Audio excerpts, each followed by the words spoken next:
Chers amis de Sassanori, Be'ezrat Hashem, cette semaine, la paracha de Béchalach. Nous voyons dans la paracha de Béchalach quelque chose de très intéressant. Les versets nous enseignent effectivement que chaque jour, la manne, cette nourriture céleste, tombait dans le Machané, dans le camp des Bnei Israël.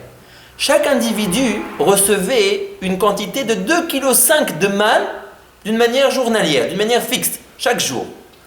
En revanche, Akadosh Baruch Hu dit à Moshe Rabbeinu que le vendredi, la quantité de manne qui tomberait dans le Machané sera double. Une quantité pour le vendredi et une deuxième quantité pour le Yom de Shabbat, jour pendant lequel la manne ne tombera pas.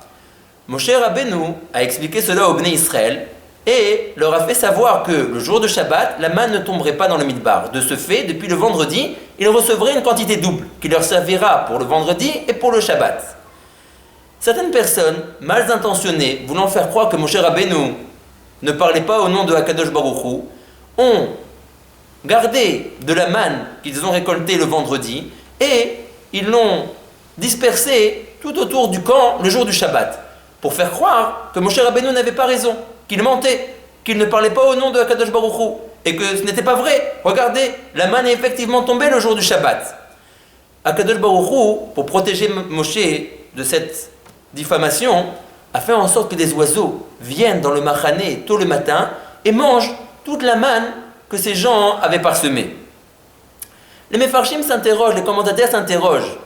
Si chaque jour tombait 2,5 kg de manne pour tout individu qui se trouvait dans le Machané, dans le camp, ça veut dire qu'en fin de compte, il y avait une quantité industrielle, des tonnes et des tonnes et des tonnes de manne qui tombaient d'une manière journalière dans le camp des Bnei Israël.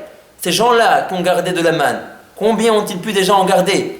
5 kilos, 10 kilos, 20 kilos à disperser sur tout le Machané. Avec ça, ils auraient vraiment réussi à faire croire que Moshe Rabbeinu n'avait pas raison, qu'il ne parlait pas sur ordre divin, que ce n'était pas vrai, que la manne était tombée. Les gens allaient bien se rendre compte que la quantité n'était pas du tout la même. En règle générale, ils sont habitués à avoir des tas et des tas de manne tous les jours. Et là, c'était à peine quelques grains qui étaient dissimés sur la totalité du camp. Nos maîtres nous expliquent qu'en effet, mais nous devons savoir une chose, pour faire une dispute, pour engendrer une marloquette, il en faut très peu. Et donc, avec simplement quelques grains éparpillés, ça aurait déjà été suffisant pour allumer le feu de la marloquette et faire croire que Moshe Rabbeinu ne parlait pas sur ordre divin. Nous apprenons de là combien nous devons faire attention. Un petit mot, un petit geste, en trop ou en moins, une manière de regarder la personne, peuvent parfois le vexer, le frustrer, lui faire du mal. Il en faut peu pour faire une marloquette. Et nous devons savoir que même quand on croit faire une marloquette au nom d'un idéal qui est important, en règle générale, ça finit mal. Rabbi Chaim Shmulevitz nous enseigne et nous dit que tous ceux qui sont rentrés dans une dispute, même si au début la dispute semblait pour une cause noble, en fin de compte, les choses se sont très mal finies pour eux. Et Rav Chaim Shmulevitz a expliqué pourquoi. Rav Chaim Shmulevitz dit, une marloquette, une dispute, c'est du feu. Quelqu'un qui rentre sa main dans le feu, même s'il rentre sa main dans le feu avec les meilleures intentions du monde, sa main ressortira brûlée. C'est inévitable. Le feu brûle.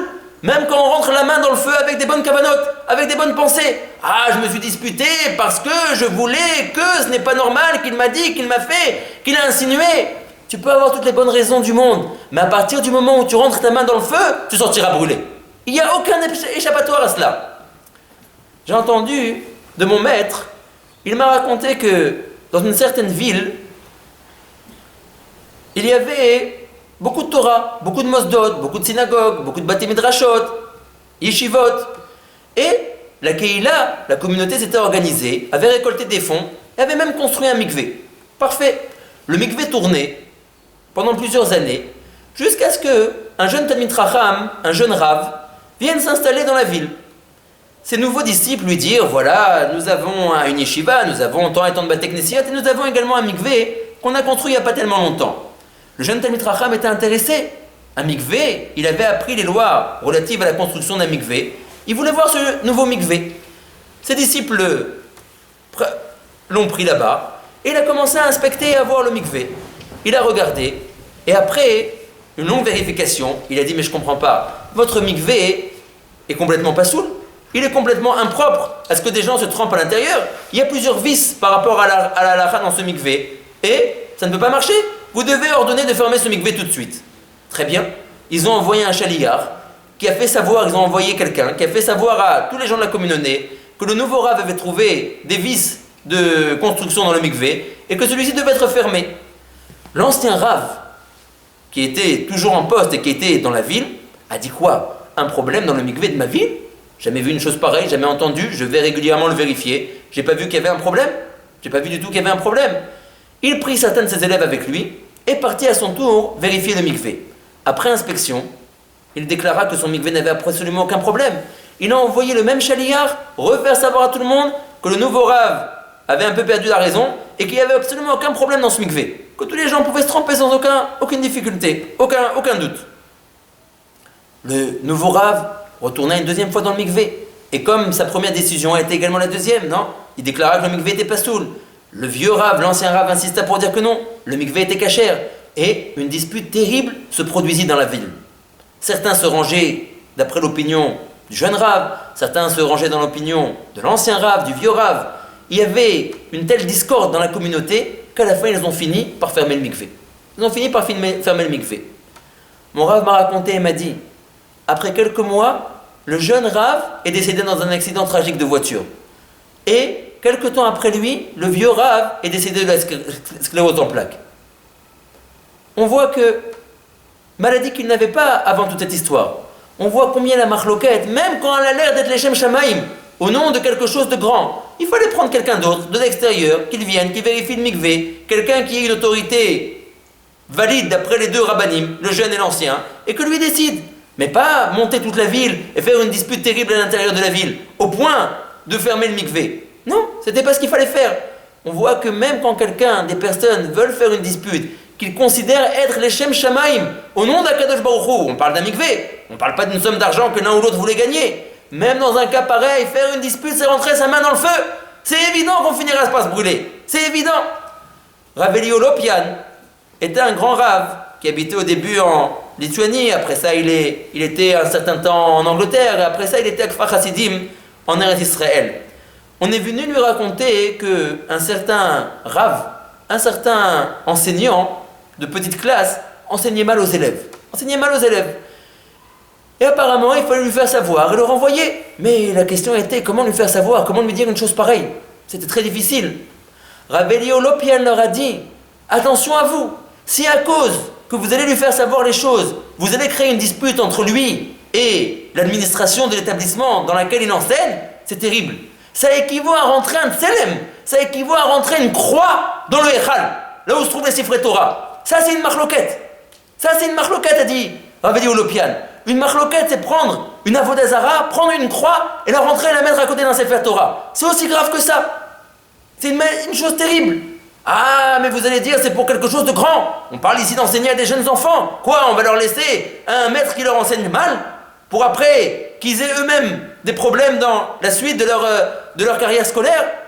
Même pour ce genre de circonstances, il faut faire très très attention. Il faut savoir comment parler. Il faut savoir comment dire les choses. Il faut savoir comment appréhender l'autre.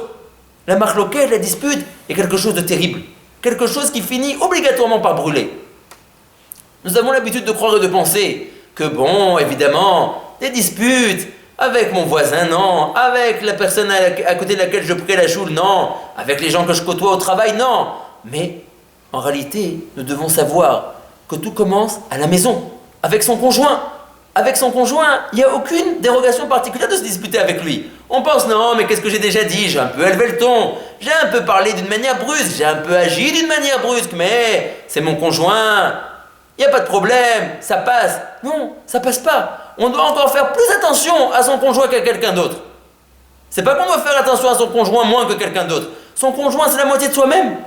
On doit faire encore plus attention à lui. Et encore plus attention à ses enfants. Après, on peut élargir ça à son voisin de palier, à son voisin au Beth Knesset, à ses amis au travail, etc., etc. Aval, comme on dit, charité bien ordonnée commence par soi-même. Soi-même, c'est la maison.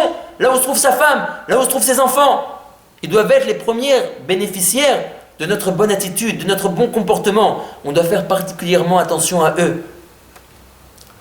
On raconte sur le grand Rav, Shlomo Zalman Auerbach de Yerushalayim, qu'aux obsèques de sa femme, il a pris la parole et il a dit, bien qu'il ait de coutume de demander pardon à la personne décédée, parce que peut-être, au cours de la vie mutuelle que nous avons eue, certaines fois, on a peut-être manqué de respect, on a peut-être manqué de tact, on a peut-être manqué de délicatesse, de douceur envers son conjoint. Alors, c'est de coutume et d'use de demander pardon à celui qui est décédé avant qu'il soit enterré. À dire Rav Shlomo Zalman Auerbach, moi, je ne demande pas pardon à ma femme. Parce que je sais d'une manière sûre, d'une manière évidente, que d'aucune manière, d'aucune sorte, je ne lui ai jamais porté préjudice. Je ne lui ai jamais fait de peine. Regardez, qu'est-ce qu'est un homme de Torah? Un homme qui s'est travaillé, qui s'est façonné et qui sait qu'il s'est conduit pendant toutes ces années de vie conjugale d'une manière irréprochable. D'une manière irréprochable. Ça, c'est un Ben Torah. Revenons à notre paracha de Béchalach. Comment est-ce que Moshe Rabbeinu a-t-il pu faire pour ne pas se mettre en colère contre ces gens qui ont essayé de lui porter tort, de blasphémer contre lui et de faire croire à la collectivité qu'il n'avait pas reçu cet ordre divin que le jour de Shabbat, la manne ne tomberait pas? Comment a-t-il fait pour prendre sur lui?